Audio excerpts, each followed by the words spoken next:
Hi, I'm Brandon. I'm Nick. I'm John. And I'm Jim. Our group was assigned Russia, and today we're going to discuss four main topics: history, economy, reserves, consumption and exports, and projects. And we wanted to start off with a political cartoon referencing the sanctions imposed on Russia by the U.S. You call those sanctions. In this presentation, we will give a short introduction to Russia, briefly talk about Ludwig Nobel, talk about Alexander P. Serembrovsky and his involvement in the Russian oil industry, talk about Russia's history with the Baku oil field, discuss Russia's economy of the 20th and 21st century, briefly talk about Russian resources, production, and exports, and we will talk about how Russia contains the largest petroleum basin in the world. Introduction to Russia. Russia is known as the Russian Federation.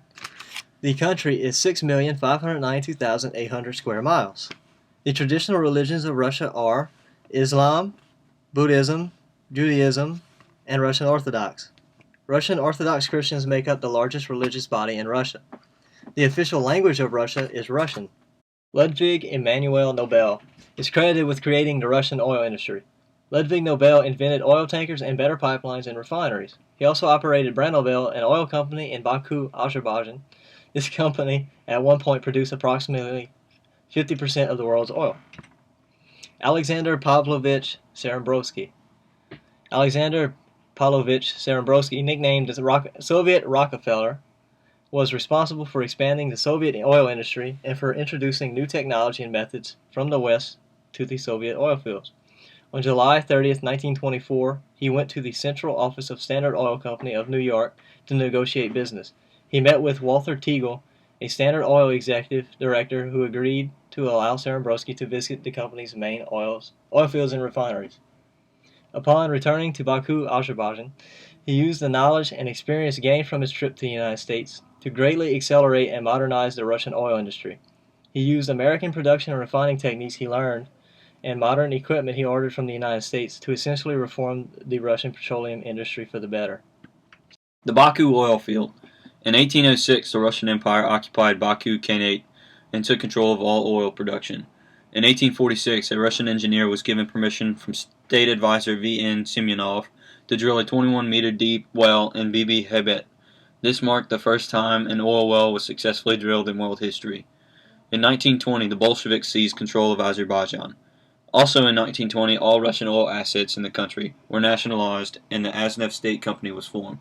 Alexander B. Serembrovsky, also known as the Soviet Rockefeller, was chosen to be the head of Aznev.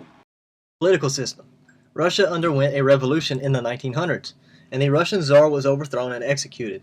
The country became a socialistic state based on the economic theory of Karl Marx. This system was replaced by a more market-based economy in the late 1900s. During the 1970s, the economy was controlled by the Central Communist Politburo. It set quotas and determined the economic direction for the country. Communism failed because of corruption and the falsifying of data by the bureaucrats. The communist, centrally planned economy was discarded and replaced by a global, market-oriented economy in 1991. Russian economy 21st century. The upheavals in the Russian economy continued into the early 2000s due to devaluation of ruble, inflation, and new banking system. In 2002, they experienced tremendous growth in their GDP because of the economic reforms and a global rise in commodity prices. The Russians were able to take advantage of their abundant natural resources, oil, natural gas, and precious metals. Russian resources. Russia's territory covers some of the largest deposits of oil, gas, and coal in the world. The deposits are spread across Russia's vast borders. Last year, Russia produced 10.7 million barrels of oil a day, 23 trillion cubic feet of natural gas, and 365 million tons of coal. Russia is only behind Iran in oil exports, and with their decreasing export taxes, their exports will continue to grow. Moscow gets more than half its budget revenue from oil and gas. For every $10 drop in the per barrel price of oil, Russia loses up to $14.6 billion a year in revenues. Production and exports. Russia is the largest crude oil producer in the world. It produces about 10.9 million barrels of crude per day, where Saudi Arabia produces about 9.9 million barrels per day. Russia supplies Europe with more than 30% of their needed crude and natural gas, and more than 50% of Russia's federal budget is from oil and natural gas and accounts for 68% of its total exports. The West Siberian Basin. Russia has the largest petroleum basin in the world. The Western Siberian Basin spans about 2.2 million square kilometers.